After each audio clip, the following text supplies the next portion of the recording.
Leo ni siku ya Jumapili ambayo watu wengi wangekuwa kwenye ibada, lakini leo tumeamua kufanya ibada hapa kwenye ofisi za kanda yetu ya Nyasa kwa ajili ya kuhakikisha kwamba tunamwomba Mwenyezi Mungu aweze kumrejesha Mheshimiwa Mdude Nyagali, ndugu yetu mpendwa kabisa, ambaye tunaamini hana kosa lolote na amechukuliwa nyumbani kwake kwa maonezi makubwa sana. Sasa ndugu waandishi wa habari, tumewaita hapa kwa nia kubwa tu kwamba tuna taarifa ambazo ni sahihi kabisa na tuwezi kuzibahatisha, kwa sababu tunaamini kabisa kwamba Mdude Nyagali hakuwa na ugomvi na mtu yeyote katika mkoa wetu wa Mbeya na kwenye kanda yetu ya Nyasa. Lakini ukweli tu ni kwamba tulipata taarifa kutoka kwa msamaria mwema na ameshazungumza hata kwenye klipu zake ziko mitandaoni kwamba kuna baadhi ya polisi ambao wanatoka kwenye ofisi ya RCO mkoa wa Mbeya walikuwa wanaomba kupata anwani au address anapoishi bwana Mdude Nyagali. Kwa hiyo na wakamwahidi pesa huyo mtu kwamba ukituonyesha nyumbani kwake utahakikisha kwamba tunakupa pesa, na wakasema usimpe mtu taarifa mtu yeyote.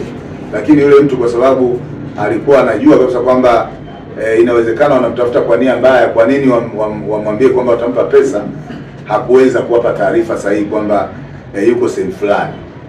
Lakini kwa kweli usiku wa manane siku hiyo hiyo Mdude Nyagali akavamiwa nyumbani na kuumizwa, kwa sababu pale nyumbani kuna damu nyingi sana ambazo zimetapakaa. Na ndugu tulipofika pale tumekuta mtu mwenyewe hayupo pale nyumbani. Tafsiri yake ni kwamba waliondoka naye. Sasa hawa watu ni kwamba majina yao yapo na namba zao za simu zipo. Waandishi wa habari, tutawapeni majina ya hawa watu, lakini pia tutawapeni namba za simu. Na tunaamini kabisa hawa ni polisi ambao wako kwenye mkoa wetu wa Mbeya hapa. Kwa hiyo na wanatoka kwenye ofisi ya RCO. Kwa hiyo tuna uhakika kabisa kwamba ofisi ya RCO inapasha kufanya kazi ya ziada kuhakikisha kwamba Mdude Nyagali anapatikana, kwa sababu kama vijana wake walikwenda kumtafuta Mdude Nyagali kwa watu na watu wametoa ushahidi wa namna hiyo, tafsiri yake ni kwamba ofisi yake inapasha kufanya kazi ya ziada kuhakikisha kwamba Mdude Nyagali anapatikana. Lakini kama haitoshi, pia tunamwomba mkuu wa mkoa, sababu mkuu wa mkoa ni mwenyekiti wa kamati ya ulinzi na usalama ya mkoa. Tafsiri yake ni kwamba anahusika moja kwa moja kuhakikisha kwamba analinda usalama wa wananchi wake katika mkoa.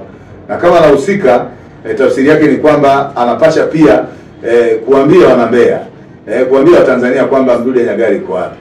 Na sisi Jumapili leo ilipasha tuwepo kwenye ofisi ya mkuu wa mkoa kwa appointment ambayo tulikuwa nayo, lakini tumekubaliana na mkuu wa mkoa amesema kwamba leo yuko busy, anaomba kesho tufike.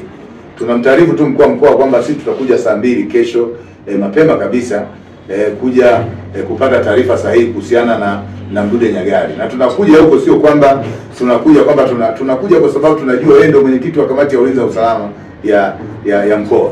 Tafsiri yake ni kwamba yeye ndiye ambaye anamsimamia RPC, anamsimamia RCO na maaskari wote walio kwenye mkoa huo anawasimamia. Kwa hiyo tunaomba sana Mdude Nyagali, tunaamini kwamba yuko mkoani hapa, hayuko mbali. Tunaamini kwamba yuko mkoani. Taarifa ziko nyingi sana zinazoonyesha kwamba Mdude Nyagali yupo, na tunaamini kabisa kwamba Mdude Nyagali hana kosa lolote. Ndugu zangu wa Tanzania na waandishi wa habari, tunaamini kabisa kwamba Mtanzania yeyote ambaye ana akili timamu anapasha kuwa na uchungu, anapasha kuwa na uzalendo na nchi yake. Na moja ya uzalendo wa kila mmoja wetu ni pamoja na kukosoa serikali ambayo iko madarakani kama inakuwa inafanya vibaya. Kwa sababu kama unaona inakwenda tofauti, lazima ukosoe. Na Mdude Nyagali amewahi kusema kwamba nina kosa gani katika nchi hii? Kuikosoa serikali ndio kosa langu la kuumizwa mara kwa mara? Kosa langu la kukosoa serikali ndio, au kuishauri serikali ndio sababu ya mimi kuumia kila wakati? Kwa hiyo tunachokiomba ni kwamba tunahitaji kila mmoja wetu katika nchi hii atendewe haki. Na moja ya kipaumbele cha nchi yoyote duniani ni usalama wa wananchi wake. Haiwezekani Mdude Nyagali amechukuliwa kirahisi namna hiyo, alafu mpaka leo wanasema hajapatikana. Na tunatoa ushahidi kwamba jeshi la polisi, baadhi ya makamanda ambao wako kwenye jeshi la polisi ndio ambao walikuwa wanamtafuta Mdude Nyagali na amepata hiyo tatizo. Juzi Mheshimiwa Kitime, Dr. Kitime askofu wetu amepata tatizo juzi. Baada ya kupata tatizo kushambuliwa, leo jana Bashungwa, waziri wa mambo ya ndani, ameagiza yule mtu ambaye alikuwa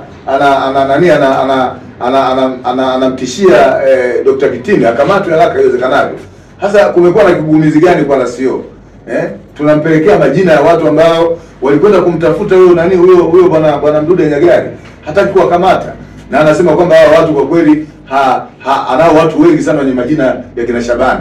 Tunamwambia unaweza kuwa na majina mengi, lakini huwezi kuwa na namba nyingi za kina Shabani, lakini pia huwezi kuwa na ubini wa nani au jina la ukoo la kina Shabani walioko wengi. Watu wanatofautiana kwa majina ya ukoo, watu wanatofautiana kwa sababu wana namba. Tumempa na namba pale kwamba hebu angalia hii namba ambayo ina jina la Shabani, huyo ni askari wako yuko hapa. Amesema kwamba kwa kweli hili ni jambo la kiupelelezi, siwezi kuangalia kwenye simu mpaka nifanye upelelezi. Sasa wakati anafanya upelelezi, sisi tunaamini kwamba ndugu yetu inawezekana anaendelea kuumia. Tunaomba Mdude Nyagali apatikane, na kama jeshi la polisi wanasema kwamba hajahusika, basi wafanye kazi ya ziada kuhakikisha kwamba anapatikana, ili ndugu na jamaa tuweze kuishi naye na kumpokea haraka iwezekanavyo. Kwa kweli nchi hii mpaka sasa hivi kumekuwa na shida kubwa sana ya utekaji.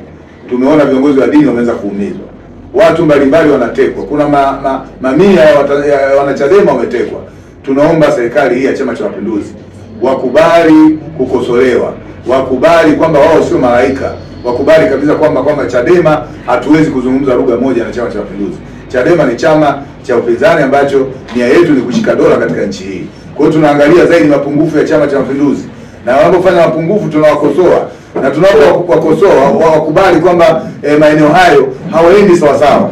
Sasa kama leo hii hapa mtu anayekosoa anakwenda kukamatwa na kupotezwa, tuko tayari kupotezwa, kwa sababu tumeamua kufanya hii kazi ya Tanzania, tumeamua kufanya kazi hii kwa uzalendo mkubwa kabisa. Kwa hiyo tunachotaka kusema hapa kwenye presi yetu ni kwamba tunataka kiongozi wetu aweze kurudishwa. Kama ameumizwa, sisi tuko tayari kumtibu, kwa sababu tunajua kabisa kwamba tumekuta damu pale nyumbani. Tunaamini kwamba hayuko salama sana, lakini tunaamini ni mzima kabisa, hajafariki, na tunamhitaji ndugu yetu ili tuweze kumuuguza, kwa sababu tunaamini kabisa kwamba ni Mtanzania, ana thamani kubwa. Na ndio maana nchi za wenzetu, ukiangalia nchi kama Israeli, mtu mmoja anapopotea taifa zima linanung'unika, lakini Tanzania imeonekana kwamba ni jambo la kawaida tu. Mtu anaweza kapotea, watu wakasema siku mbili, inaonekana ni kawaida. Lakini mkoa wa Mbeya tunasema hatutakubaliana na jambo hili. Kanda ya Nyasa tunasema hatutakubaliana na jambo hili. Tunataka mazoea haya yakome kuanzia sasa hivi, na tunamhitaji ndugu yetu aweze kurudishwa haraka iwezekanavyo. Kazi ya polisi sio kwenda kuumiza watu. Kazi ya polisi sio kwanza kuteka watu na kukamata watu. Kazi ya polisi ni kulinda raia na mali zao.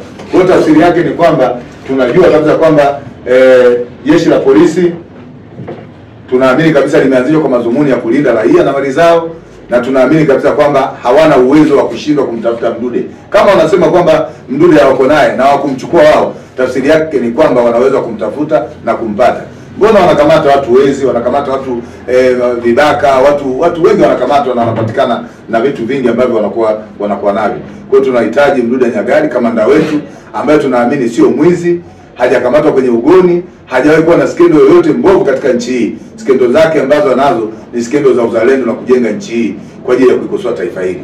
Kwa hiyo tunachotaka kusema ni kwamba tunamhitaji Mdude Nyagali. Ndugu zangu waandishi wa habari, majina yako hapa, tutawapeni majina na muweze kujua kabisa kama ni mafande gani ambao walikwenda kuomba wapate anwani au adresi ya Mdude Nyagali anapoishi. Na kesho na usiku wa manane Mdude Nyagali ameshambuliwa, amevunjiwa nyumba yake na ameshambuliwa na ameumizwa vibaya, na mpaka sasa hivi hatuko naye hapa. Mtu wa kwanza ambaye tumemtaja na kwenye mtandao umemuona anaitwa Shabani Chalo. Anaitwa Shabani Chalo. Huyu bwana ni msaidizi wa RCO, yuko kwenye mkoa wetu wa Mbeya, na namba yake inaanzia 0753 32 75 13. Huyu bwana Shabani Chalo. Lakini mwingine ni dereva ambaye alikuwa anaendesha Noah nyeusi, ambaye anaitwa kwa jina moja, tumepata jina lake moja, anaitwa Mkika, na yeye namba yake inaanzia na 078664 85 11. Lakini kuna mtu mwingine ambaye anaitwa Vedastus. Huyu Vedastus ni kwamba hatuna namba yake, lakini watu ambao walikwenda kwa mtu wetu ambaye walikuwa wanaomba kabisa kwamba aonyeshe kwa bwana Mdude Nyagali, lakini ukweli tu ni kwamba yule mtu alikataa na wakamwahidi pesa akakataa. Lakini usiku saa 8 nyumba ya Mdude imevunjwa na watu wameingia wamemuumiza vibaya sana. Kwa hiyo hao watu tumeshawatoa kwenye mitandao, tumempelekea RCO pale majina haya na namba hizi hapa. Kwa hiyo tunachofahamu ni kwamba kutokana na ushahidi tuliowasilisha kwa RCO jana, lakini pia na taarifa yetu tunaitoa kwa waandishi wa habari, tunaamini kwamba jeshi la polisi, amiri jeshi mkuu wa Tanzania Mheshimiwa Samia Suluhu Hassan, lakini pia mkuu wa mkoa Bwana Homera, tunafikiri mtafanyia kazi hili jambo ili kuhakikisha kwamba ndugu yetu Mdude Nyagali anarudi uraiani, na tunamwangalia ndugu zake, na kama atakuwa ameumizwa tuko tayari kumgharamia matibabu. Asanteni sana kwa kutusikiliza. Israeli Mbaro, mimi ni kaka yake Mdude. Kwa kweli hili jambo lilipotufika, tulikaa mimi, baba ambaye ni mjomba wake na Mdude, tukazungumza na kufunga safari kufika haya mazingira. Tumefika jana. Awali ya yote na kishukuru Chama cha Demokrasia na Maendeleo kwa ushirikiano nilioukuta wanao, na mpaka sasa ushirikiano huu upo, na kama maelezo ambayo yamekisha kupita kwamba Mdude hakuwa na tabia ya uwizi, aidha ya kufumaniwa, ni mambo ya kisiasa. Kwa hiyo hawa wanaoweza wakafanya mambo ya ajabu kama haya watambue wazi jambo moja, kwamba uhai wa kila mmoja upo mikononi mwa Mungu, na Mungu ndiye aliye na makusudi na kila mmoja. Kwa kusudi la Mungu sisi hatuwezi tukalijua, anayelijua ni Mungu. Kwa hiyo mimi katika haya namuomba Mungu azidi kutuongoza ili aweze kupatikana sehemu alipo. Mungu awabariki sana. Asanteni. Kama alivyozungumza makamu mwenyekiti wetu wa kanda, ratiba yetu leo baada ya taarifa mbalimbali ambazo tulizipokea na ninyi mmeziona kwenye mitandao mbalimbali ya kijamii ambazo tulidhani zingeweza kusaidia upatikanaji wa Mdude, leo tulipanga ratiba ya kukutana na mkuu wa mkoa ndugu yetu Homera, na mosi tumefanya mawasiliano naye ya kuomba appointment ili leo Jumapili tukutane naye, na ametupatia ushirikiano huo, lakini hayupo ofisini, na kama mnavyojua leo ni weekend. Tumekubaliana naye kwamba tutakutana naye kesho saa 3 asubuhi Jumatatu. Kwa hiyo nitoe rai na nitoe fursa hii sasa kujulisha wanambea kwamba na Watanzania, kesho saa 3 mkuu wa mkoa tumekubaliana tutakutana naye kuzungumza kwa ajili ya mustakabali mzima tu wa upatikanaji wa Mdude wapi alipo, kwa sababu yeye ndo mwenyekiti wa ulinzi na usalama wa mkoa wetu wa Mbeya. Na hivyo wanambea wote, kesho saa 1 asubuhi pia tutakutana hapa ofisi za kanda kwa ajili ya kupeana utaratibu ni watu gani watatuwakilisha kwenda kwa mkuu wa mkoa. Lakini kwa leo Jumapili haina maana kwamba tunarudi nyumbani wala tumechoka. Au umechoka watu wa Mungu? Tumechoka. Kwa hiyo tutabadili tu ratiba ndogo. Hivi sasa tukitoka hapa baada ya mazungumzo haya tutakwenda korongo moja, nimeambiwa liko hapa, la uelekeo wa kwenda hospitali ya rufaa. Wamesema lina mazingira hatarishi sana, wenyeji watutongoza. Kwa tukitoka hapa wote tutasambaa hilo korongo kuangalia mpaka pale kwenye ofisi yetu, kwenye hospitali yetu ya rufaa ya kanda, na tutakwenda pale hospitalini pia kuzungumza na kumtafuta kwamba aiza yamkini yupo huko. Kama tukikosa tutaenda na mochwari pia kuangalia kama yamkini yupo huko. Pamoja na ukweli ni kwamba intelijensia na maombi ya watu wa Mungu yanatuelekeza kwamba polisi wanajua ni wapi alipo Mdude. Ni wapi alipo Mdude. Kwa hiyo tunafikiri wao wanajua zaidi. Wakati tunasubiri na jeshi la polisi litusaidie, sisi tutaelekeza nguvu zetu hapa. Na kwa kuwa ni Jumapili leo, Wakristo wengi wapo makanisani, baada ya kutoka hapo hatutatumia muda mrefu, tutaelekea kwenye makazi ya Mdude, na pale tutakuwa na maombi kwa ajili ya kumuombea Mdude afya njema huko aliko, lakini kuombea apatikane na Mungu atuonyeshe ni wapi mahara alipo, na ashughulike na wale wote ambao wamehusika. Asanteni sana na Mungu awe nanyi. Wanahabari na wana Mbeya na Watanzania kwa ujumla, hii hali inayojitokeza nchini kwetu sio hali salama, kwa sababu tuna viongozi wetu mbalimbali ambao tunategemea kwamba ndio walinzi wetu na ndio wanaotuongoza na ndio ambao watakuweza kutupatia haki mbalimbali. Lakini vile vile tunalo jeshi la polisi. Kazi ya jeshi la polisi ni kuhakikisha Watanzania wote tuko salama, na ikitokea sitofahamu, hatujulikani tulipo, ni wajibu wa jeshi la polisi kujua sisi tuko wapi na wakati huo tunafanya nini. Kama ilivyo kwenye shughuli nyingi za Chadema ambao tunazifanya, iwe vikao vya ndani vya namna mbalimbali, polisi wanajua. Hata tukiwa na mikutano yetu ya hadhara au tuna sherehe zetu, polisi wamekuwa wakijaribu kuzuia, lakini imekuwa kinyume. Wana uwezo wa kunusa Chadema kwamba inafanya nini leo, lakini hawajui maisha ya mmoja mwana Chadema kwamba yuko kwenye hatari ya kiasi gani. Lakini kitu ambacho kinatushangaza na kinatusikitisha ni pale watu wanapopotea, hawajulikani wako wapi, na jeshi la polisi mpaka leo wamepotea kina Beni Sanane na watu mbalimbali na vijana wengine wadogo wamepotea, lakini mpaka leo jeshi la polisi halijui wako wapi. Nataka nilitake jeshi la polisi, hii hali ya kupotea kwa watu hasa wanachadema inatupa mashaka, na pengine kauli mbalimbali za chama tawala ambao viongozi mbalimbali wa chama cha tawala wamekuwa wakizitoa ambazo zinatuhusu sisi wanachadema, kwamba polisi kama wanachadema wamesema jambo lolote ya kuikosoa serikali, kama tukiwapoteza msituulize. Na tumeshuhudia kweli jeshi la polisi hajawahi kuwahoja hawa watu. Tuna mashaka pengine mna urafiki mbalimbali, na hasa pale tunapoona kila mtu anapotekwa anahusishwa na jeshi la polisi.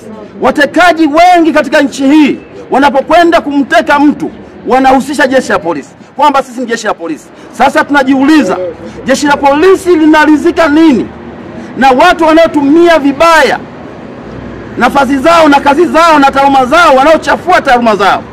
Mpaka leo hajawahi kuwakamata. Tunajiuliza kuna urafiki gani?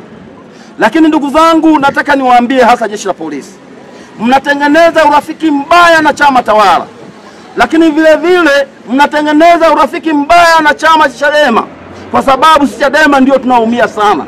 Ninachotaka kuwaambia, lakini na sisi pia lazima tuje tuangalie, tutafikiri na sisi ni binadamu. Itafika wakati wa Tanzania hawa watafikiria kwamba pengine na sisi tunahitaji kuwa na urafiki na jeshi la polisi. Na urafiki wetu ni wa namna gani? Hasa pale watu wanapokwenda kupotea, hatuwaoni ndugu zetu, na sisi tutakuwa marafiki. Tunaweza tukaamua sasa kwamba tuwe marafiki, tuwe tunawatembelea mara kwa mara tunapopata matatizo kama haya. Kwa namna gani?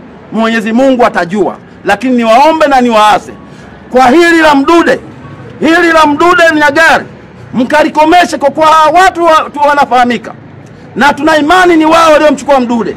Hebu muonyeshe kwamba mnakwenda kusafisha jeshi la polisi, kwamba ni chombo salama cha kukimbilia kila Mtanzania. Leo hii mtu akija kwangu leo mimi Njerenje akijitambulisha yeye ni jeshi la polisi, siwezi kuamini kwamba ni jeshi la polisi, kwa sababu tayari imekwisha chafuliwa. Niwaombe sana muendelee kutoa ushirikiano. Toeni ushirikiano na sisi na tuhakikishe Mdude anapatikana akiwa hai. Jamani, tafadhali sana, ni jambo ambalo linatuuma kama viongozi na kama Watanzania. Niwaombe sana jeshi la polisi, tushirikiane, Mdude apatikane na tuone taaluma yenu kwamba kweli mmesomea na mnastahili kutulinda. Asanteni sana ndugu wana